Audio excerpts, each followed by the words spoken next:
Bwana apewe sifa. Yesu asifiwe. Hebu tumpigie Yesu makofi mazuri tena.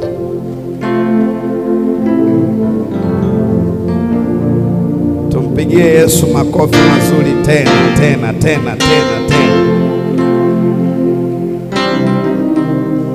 Tunayo heshima kubwa mbele za Mungu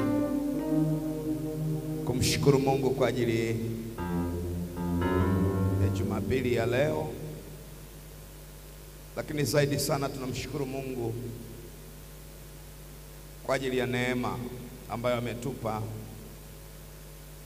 uzima na afya, na kwa namna ambavyo Mungu anamtetea kila mmoja wetu, na namna ambavyo Mungu ametupigania usiku na mchana. Ndugu zangu, kama si neema ya Mungu, maisha yetu yamejaa taabu na shida, alafu ni mafupi sana. Lakini kwa sababu ya neema ya Mungu, Mungu anayetupigania na kututetea, tunajisikia kumshinda shetani kila iitwapo leo.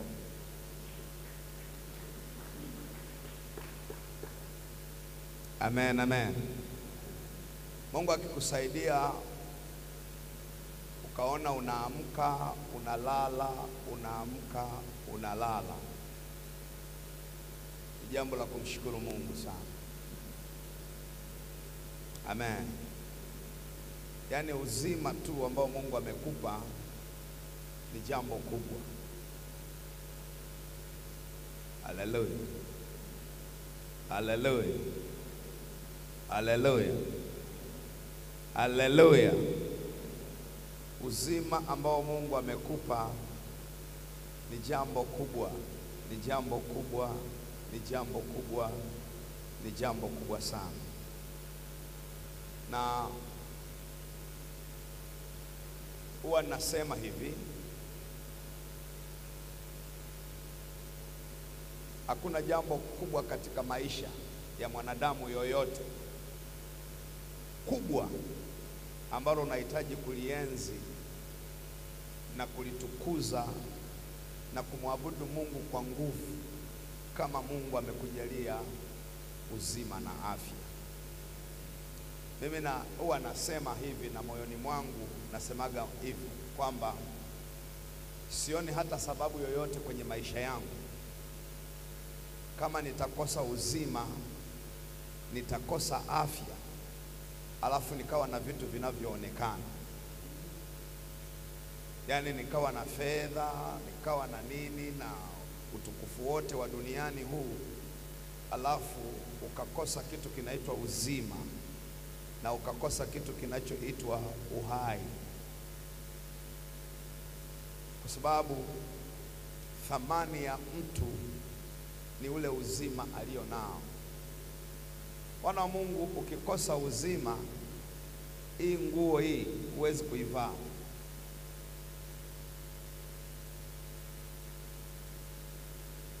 Huwezi kuivaa. Kuna siku moja nilienda kuombea wagonjwa kwenye wadi fulani hospitalini, sitaka nisahau. Yaani mtu yuko tupu, hajavaa nguo na wala haoni aibu. Yaani ni kitu cha kawaida. Anakuambia, mchungaji, naomba uniombee, useme tu neno kwenye maisha yangu. Useme tu neno, mtumishi wa Mungu, neno tu nataka. Unaona thamani ya maisha tulionayo ni kwa sababu tu Mungu ametupa uzima na afya. Tukikosa uzima na afya, hatuna thamani yoyote. Yaani hatuna thamani yoyote. Mungu asifiwe. Mungu asifiwe. kabisa. Na wakati mahali fulani nilikuwa nauguza mtu mmoja, alafu yule aliyekuwa anamsimamia na muuguza akawa ametoka, na yule alikuwa naumwa alikuwa ni mwanamke, mimi ni mwanaume. Akaanguka kutoka kitandani, akaanguka chini. Sasa akaangukia shingo na mkono. Huwezi kusema namsubiri mama aje, sijui mwanamke aje amsaidie. Huwezi kusubiri. Nilikurupuka nikaenda ndani kule kumsaidia yule mama. Tunavaa nguo ni kwa sababu ya uzima. Nawaambia tena, tunavaa nguo, tunaona aibu kwa sababu tu Mungu ametupa uzima na afya. Ukikosa uzima na afya, hizi nguo hazina hata thamani yoyote. Amen. Hicho tu kinatufanya tumwabudu Mungu. Amen. Amen. Sijui kama kuna mtu ananielewa vizuri. Kuna wakati ni vizuri kutafakari katika safari ya maisha yako. Ni vizuri kutafakari, thamani yangu ni nini? Paulo alisema hivi kuna faida gani ya mimi kuwahubiri watu alafu mimi mwenyewe nikawa mtu wa kukataliwa na Mungu? Yaani unaongoza watu kiroho, unahubiri, unaimba, unafanya chochote kile ambacho Mungu amekusaidia kufanya duniani, na kwa nje, huku nje unaonekana unafanya kitu, alafu maisha yako yakakosa nguvu ya ushuhuda. Siku ya siku unaondoka duniani, Mungu anakukataa. Anasema, ondoka kwangu wewe utendaye maovu, mimi sikujui. Yaani unaikosa mbingu wakati duniani ulikuwa na heshima.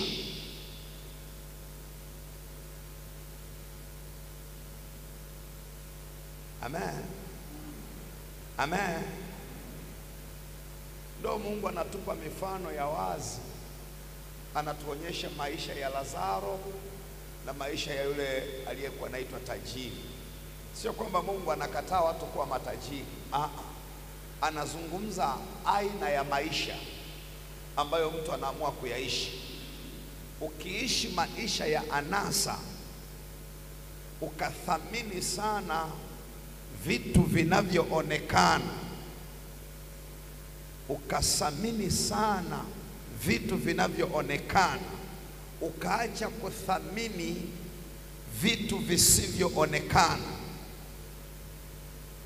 Biblia inasema ulimwengu wote uliumbwa na nguvu ya vitu visivyoonekana. Tukithamini sana vitu vinavyoonekana, ni rahisi sana kumwacha Mungu. Watu wa Mungu, kuna kitu kinaitwa utu. Hakuna kitu cha thamani kama utu. Amen. Amen. Amen. Leo uko hapa, mimi sijui miaka 10 ijayo, miaka 20 ijayo utakuwa wapi. Alafu sijui miaka 10 ijayo, miaka 20 ijayo, sijajua ni nani atakusaidia.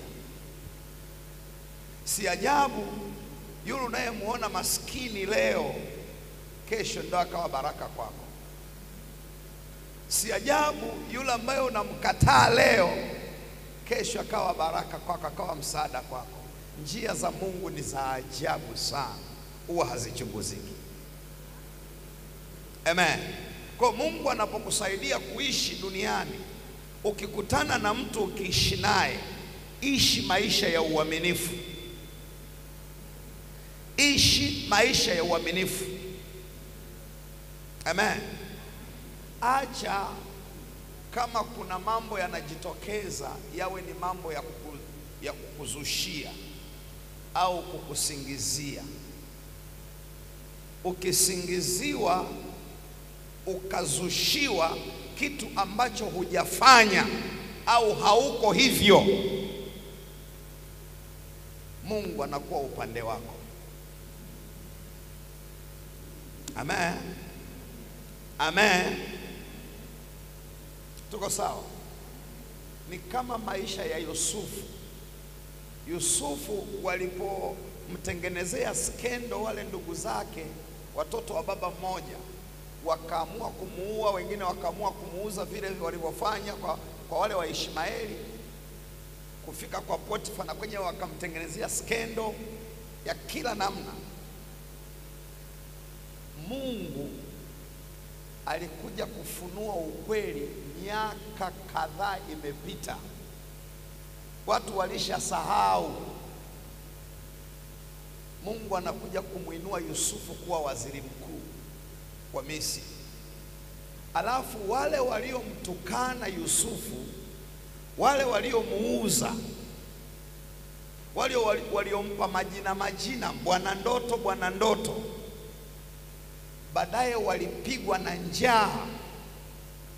Yaani Mungu wa ajabu, wanapigwaje na njaa wakati wao ni wana wa agano, wanatoka kwenye taifa la Israeli kabisa. Alafu Mungu anaamua kuwakausha, wanaenda kuomba msaada Misri.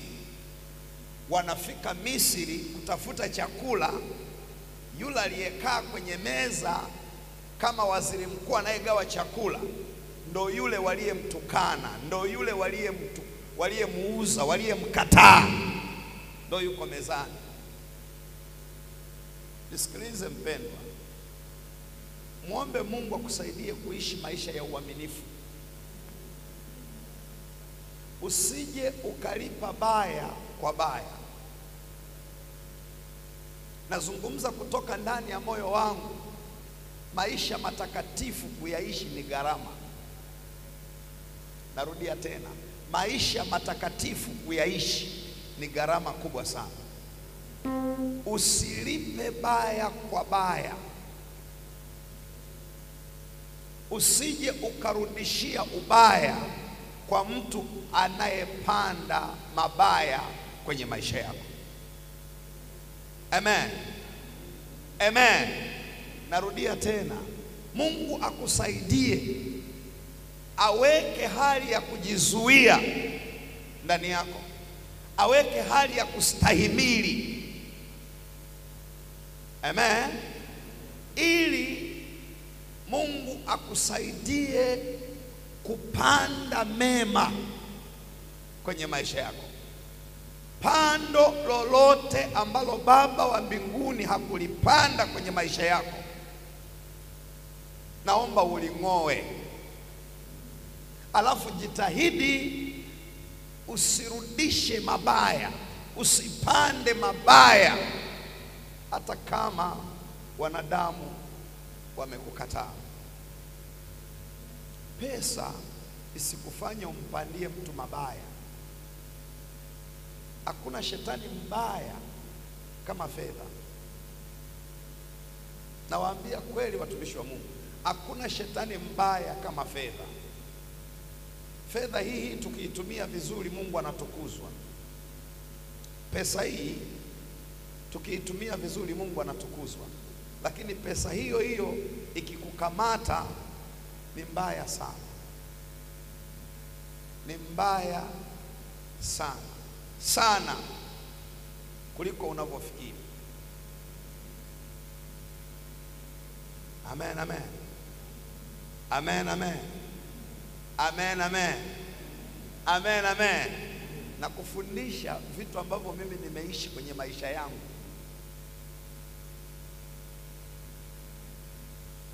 Haya maisha yangu original.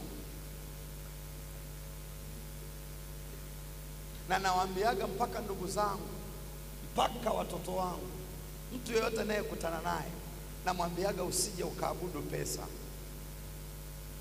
Usije ukaiabudu pesa. mwabudu Mungu. Mungu akikupa fedha, itumie fedha kwa ajili ya kujenga ufalme wa Mungu, lakini usije ukaiinamia ukaisujudia. Ni mbaya sana. Kama kuna vitu vinaleta mafarakano kwenye familia, ni pesa. Shetani namba moja anayeleta mafarakano kwenye familia zetu ni pesa. Zikiwepo, unaona kama kuna mapenzi yamekolea, unaona kama ndo Mungu yupo kwa sababu pesa ipo. Yaani pesa ikiwepo utaona Mungu yupo. Pesa ikiondoka ndo unaanza kuona original ya mtu. Sikao mnasema hivyo. Ukitaka kujua mtu anakupenda wakati hauna pesa, ndo unaikuta ile original ya mtu, uhalisia wa mtu. Ukiwa na pesa ni ngumu sana kujua kama huyu mtu anakupenda kweli au la, kwa sababu pesa huwa inasisimua mapenzi, inasisimua mahusiano. Amen. Amen. Hakuna kitu nimejifunza hapa katikati kama misiba iliyotokea ya mtumishi wa Mungu Mama Rwakatare na miti mingi. Yale makanisa yalikuwa na watu pale kwa mama, pale kwa Mama Rwakatare kulikuwa na kwaya kama 3 hivi. Palikuwa na waimbaji balaa. Sasa hivi nenda pale, nenda hata Jumapili utaona nusu ya kanisa, wengine wote wameondoka. Waimbaji wameondoka, hata wale tuliokuwa tunadhani hawawezi kuondoka wameondoka. Pesa.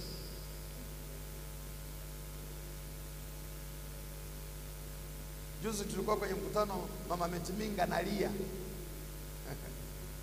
analia, anasema mtumishi kwenye kikao anawaambia wachungaji, maaskofu, asema nilikuwa sielewi.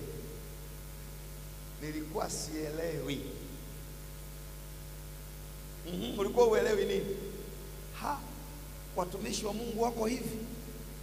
Wapi? Acha kabisa. Wengine ni watoto wangu kabisa, toka tumeanza huduma tumeishi nao, tumewasaidia, tumepeleka shule, tumefanya 1 2. Hatuwaone hata mmoja. Bwana sema tukae pale, aliyekuwa anatupa hela yuko.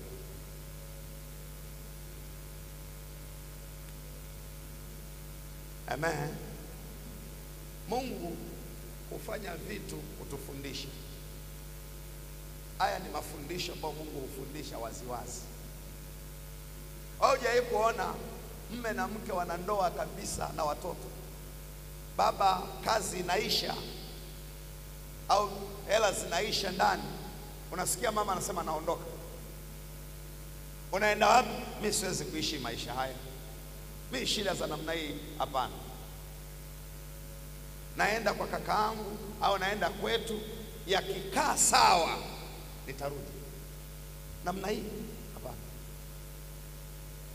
Na nikwela nabeba begi, mwingine anafungasha na watoto, siwezi kuacha watoto wangu hapa wafe njaa, naondoka. Bwana, huu msalaba beba mwenyewe. Na anaondoka kweli. Na akifika huko anamsema mume wake vibaya, na mengine anaongeza. Amechezea sana hela. Sio kwamba Mungu akumbariki, sio kwamba hakuwa na neema. Yaani mume wangu mbishi, nilikuwa namwambiaga mimi siku zote, unaona sasa hana kazi, unaona sasa amefilisika, unaona sasa yuko 1 2 3. Anasimulia ubaya kuanzia mwanzo mpaka mwisho, kama vile yule mume hajawahi kufanya jema hata moja. kisa pesa imeisha. Lakini baadaye Mungu alivyo anakuja kumtengenezea njia huyo babu, naona anapata hata kabiashara, maisha yanaanza. Akishaona tu kaneema kamekuja, kameanza, utasikia mtoto ada shule, watoto wanalala njaa, watoto sijui kitu fulani. Ndoa huwa haivunjiki ya Kikristo. Ndoa ya Kikristo ni kifo kabisa. Ni kweli ndoa ya Kikristo haivunjiki, lakini ulishaivunja wewe mwenyewe, kwa sababu kilichosababisha uondoke ni hela. Kwa uliivunja mwenyewe. Amen. Amen. Amen. Amen. Unamkumbuka Yesu wa Biblia alipokamatwa, anasurubishwa? Unamkumbuka Petro akabeba mkoba naye anataka kuondoka. Wengine wote wamekimbia, wameondoka, wamekimbia wote, wanafunzi wote wa Yesu. Wale wanafunzi wa Yesu wale wenyewe konkodi, waliokuwa nasema wewe ndiye Bwana wa uzima, walipomwona Yesu anapita kwenye mapito, walipomwona Yesu anapita kwenye wakati mgumu, walipomwona Yesu anapitia jaribu fulani, angalia walichokifanya.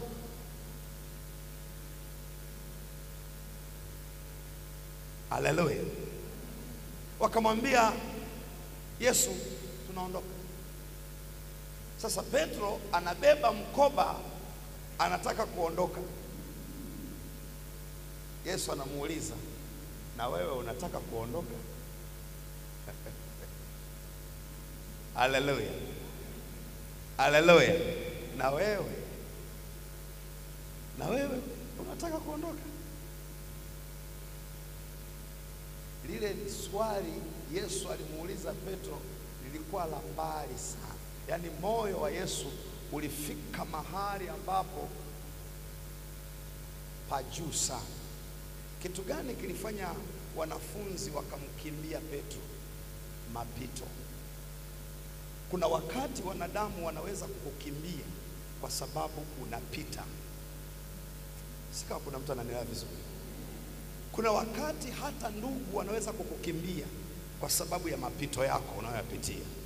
Kuna wakati watu wanaweza kukukataa kwa sababu ya mapito. Hakuna kitu shetani anaweza kukitumia kwa nguvu kama mapito unayoyapitia. Amen. Amen.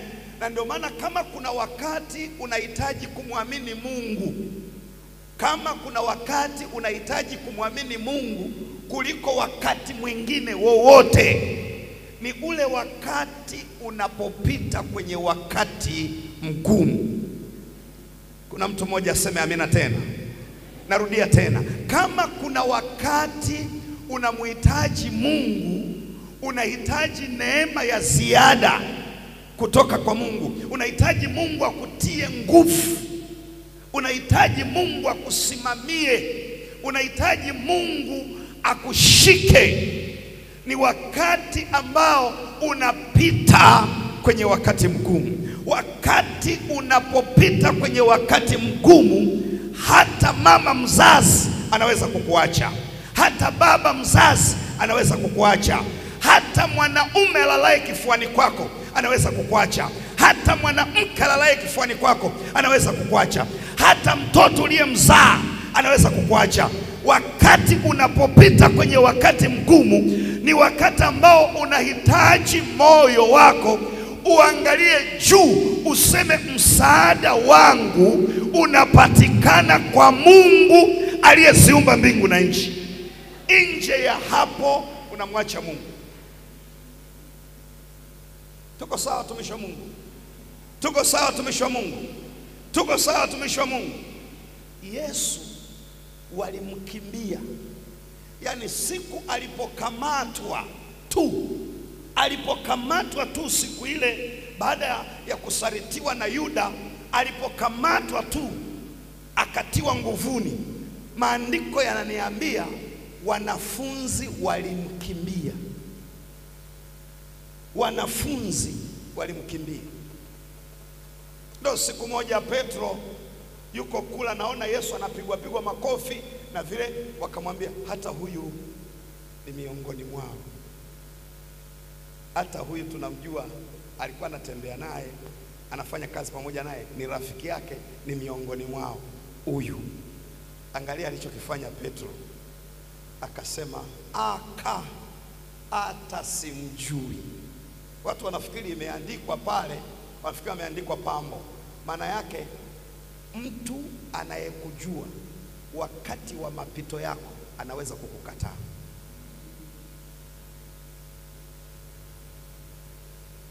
Kwa sababu kuambatana na mtu anayepita kwenye wakati mgumu inahitaji kulipa gharama.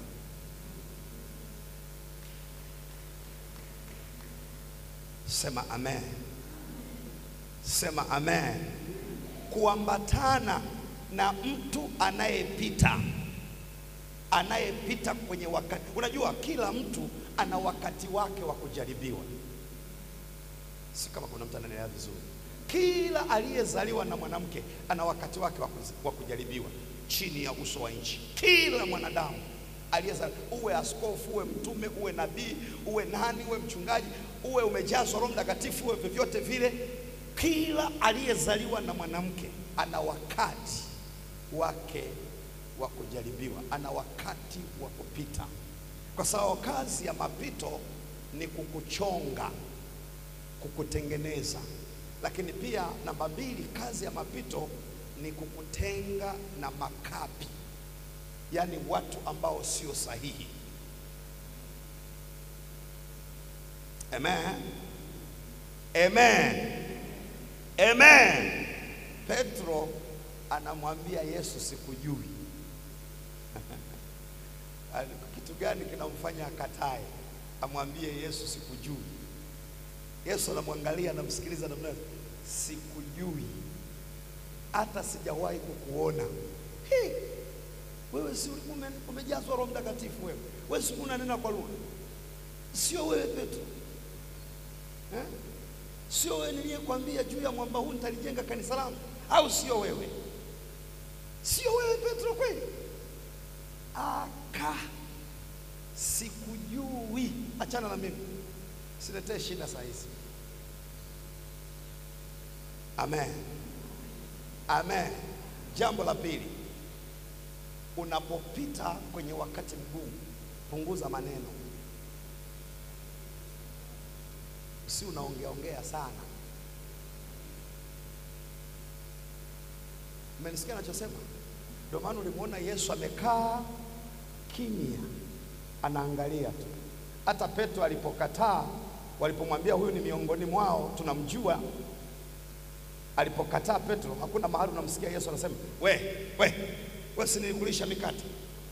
We si nilikusaidia wewe? Au we Petro, we si siku ile tulikuwa tunavua samaki pale, wewe si nilikusaidia hata kwenye biashara yako ya samaki? Punguza maneno. Mambo yanayotokea angalia kwa macho, kwa sababu wakati huo ukiongea utaharibu. Amen. Amen. Sika kuna mtu ananielewa vizuri. Narudia tena, wakati wa kupita, wa kujaribiwa, kuna vitu vingi huwa vinajitokeza. Usiposimama na Mungu ni rahisi kumwacha Mungu. Tuko sawa? Yaani unaweza ukamtukana Yesu matusi yote wakati wa kujaribiwa, wakati wa kupita. Mtu lazima apite, lazima ajaribiwe. Kikundi chochote lazima kipite, lazima kijaribiwe. Kanisa lolote la kweli lazima lipite, lazima lijaribiwe. Lazima. Labda kama halitaki kutembea na Mungu wa kweli. Ukitaka kutembea na Mungu wa kweli lazima upite. Lazima kuna vitu utakutana navyo.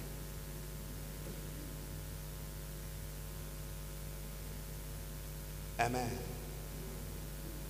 Amen. So unaona ukipita ndugu zako akikukataa, unaona unavyoumia.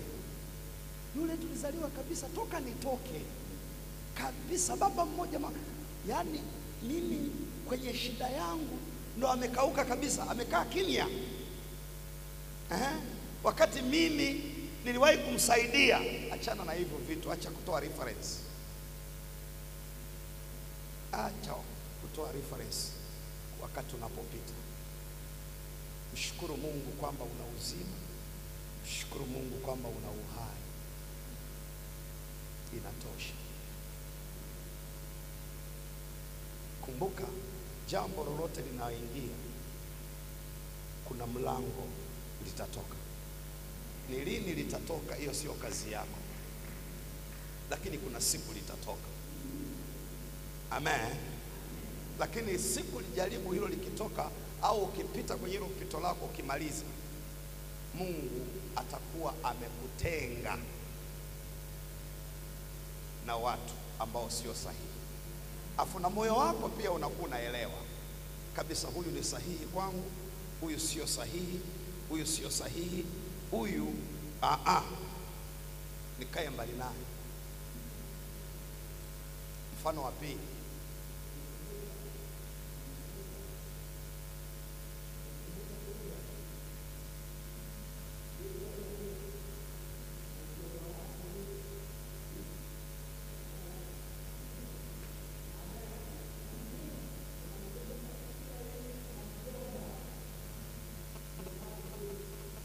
Mungu amemuita Ibrahim kwamba toka katika nyumba ya baba yako, nataka kukubariki. Ruto akasema hizi baraka sitaki kupata peke yangu, lazima niondoke na anko. Siwezi kubarikiwa peke yangu, najali sana ndugu zangu. Akamchukua ndugu yake akamuingiza kwenye biashara, akamuingiza kwenye ile baraka. Twende mjomba, Mungu amesema uko nakokwenda nataka kunibariki. Akamchukua mjomba wakaondoka. Na ni kweli Mungu aliwabariki kupita kiasi. Wakapewa mifugo na kila kitu. Ibrahimu mifugo yake na wachungaji wake, Rutu na mifugo yake na wachungaji wake. Angalia matokeo. Vita ikaanza kati ya wachungaji wa Ibrahim na wachungaji wa Rutu. Mapito yanaanzia pale. Vita ya maisha inaanzia pale. Wakati wanatoka, Rutu alikuwa anamheshimu Ibrahim sana, kwamba umeniheshimisha sana kunitoa kwenye hii shida. Yaani kunitoa mimi kwenye hii shida, wakati Mungu amesema na wewe, hakusema na mimi ukamua unichomoe. Ukamua kunichomoa tuambatane. Muujiza mkubwa. Lakini walipofanikiwa, Rutu alimgeuka Ibrahimu mjomba wake. Ile vita ilikuwa ya ajabu sana. Lakini unamuona Ibrahimu hekima aliyoitumia